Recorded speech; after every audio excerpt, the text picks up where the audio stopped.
സമാധാനം എന്ന് പറഞ്ഞാൽ ഒരു മനുഷ്യന്റെ ജീവിതത്തിൽ ഏറ്റവും അത്യാവശ്യമായ ഒരു കാര്യമാണ്. ഒരു പെണ്ണിനെ സംബന്ധിച്ചിടത്തോളം തന്റെ ജീവിതങ്ങളുടെ ഒരു വലിയ ഘട്ടത്തിലേക്ക് കടന്നു ചെല്ലുന്നത് തന്റെ കുടുംബ ജീവിതത്തിലൂടെയാണ്. അവിടെ ആ പെണ്ണിനൊരു സമാധാനം ലഭിക്കുന്നില്ലെങ്കിൽ അവിടെ ആ പെണ്ണിന് സ്വാതന്ത്ര്യം ഉണ്ടെന്ന് നമ്മൾക്ക് എങ്ങനെ പറയാൻ കഴിയുകയില്ല. പരിശുദ്ധമായ ഖുർആനിൽ 30-ാമത്തെ അധ്യായം സൂറത്ത് റൂം 21-ാമത്തെ ആയത്തിലൂടെ അല്ലാഹു തആല ഓർമ്മപ്പെടുത്തുകയാണ്, വമിൻ ആയാതിഹി അൻ ഖലഖ ലക്കും മിൻ അൻഫുസികും അസ്വാജ.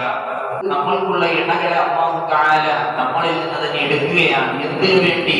ലിതസ്കുനൂ ഇലൈഹാ, അത് നമ്മളുടെ ജീവിതത്തിലെ സമാധാനത്തിന് വേണ്ടി എന്ന് പറയുമ്പോൾ ഞാൻ നിങ്ങളൊക്കെ മനസ്സിലാക്കേണ്ടത്, അങ്ങനെ ഒരു സമാധാനമല്ലേ നമ്മളുടെ ജീവിതത്തിലെ ഏറ്റവും വലിയ സ്വാതന്ത്ര്യം. ഇനി ഒരാൾ പറയുകയാണ്, നമ്മളുടെ ജീവിതത്തിൽ വിവാഹത്തിന് ശേഷം സ്വാതന്ത്ര്യം ലഭിക്കുന്നില്ല.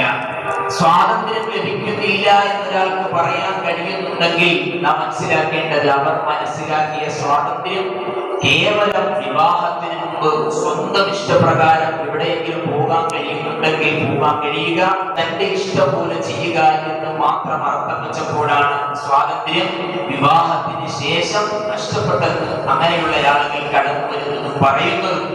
എന്നാൽ നാം ഇവിടെ മനസ്സിലാക്കേണ്ടത്, യഥാർത്ഥമായ സ്വാതന്ത്ര്യം എന്ന് പറയുമ്പോൾ വിവാഹത്തിന് ശേഷം ഭാര്യയും ഭർത്താവും പരസ്പര ഉത്തരവാദിത്വങ്ങളോടുകൂടി യഥാർത്ഥമായ ലക്ഷ്യത്തിലേക്ക് സഞ്ചരിക്കുമ്പോൾ അവിടെ കടന്നു വരുന്ന വഴിയാണ് യഥാർത്ഥമായ സ്വാതന്ത്ര്യം എന്ന് പറയുന്നത്. അതായത് ഇവിടെ സ്വാതന്ത്ര്യം വിവാഹത്തിന് മുമ്പുള്ളതുപോലെ വിവാഹത്തിന് ശേഷം മാറുന്നില്ല. മറിച്ച് വിവാഹത്തിന് ശേഷം സ്വാതന്ത്ര്യത്തിന്റെ സ്വഭാവ രീതിയാണ് ഇവിടെ മാറുന്നതെന്ന് ഞാൻ ഇവിടെ ഓർമ്മപ്പെടുത്തുകയാണ്. അതുകൊണ്ട് തന്നെ പലർക്കും ഇത് മനസ്സിലാക്കാൻ കഴിയാത്തിടത്തോളം കാലം വിവാഹത്തിന് ശേഷം സ്വാതന്ത്ര്യം ഇല്ല എന്ന് അവർ പറഞ്ഞുകൊണ്ടേയിരിക്കുമെന്ന് ഞാൻ ഇവിടെ ഓർമ്മപ്പെടുത്തുകയാണ്. മറ്റൊന്ന്, പരിശുദ്ധമായ ഖുർആനിലെ 2-ാമത്തെ അധ്യായം സൂറത്തുൽ ബഖറയിലെ 187-ാമത്തെ ആയത്തിൽ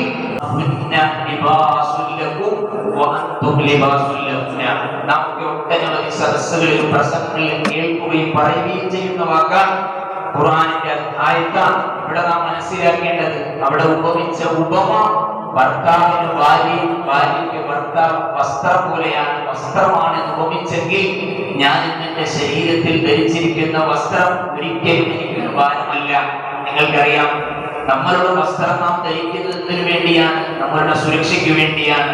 നമ്മുടെ ഔറത്ത് മറച്ച് യഥാർത്ഥമായ ഒരു ഐഡന്റിറ്റി നമ്മളുടെ വസ്ത്രത്തിൽ നിന്ന് നമ്മൾ എടുത്തു കാണിക്കാൻ കഴിയുന്നുണ്ടെങ്കിൽ ഒരു ഭാര്യയെ സംബന്ധിച്ചിടത്തോളം തന്റെ ഭർത്താവ് എന്ന് പറയുന്നത് ഏറ്റവും വലിയ ഭംഗിയാണ്, സുരക്ഷയാണെന്നാണ് ഖുർആനിന്റെ സൂറത്തുൽ ബഖറയിലെ 187-ാമത്തെ ആയത്ത് നമ്മളോട് വിളിച്ചു പറയുന്നത്.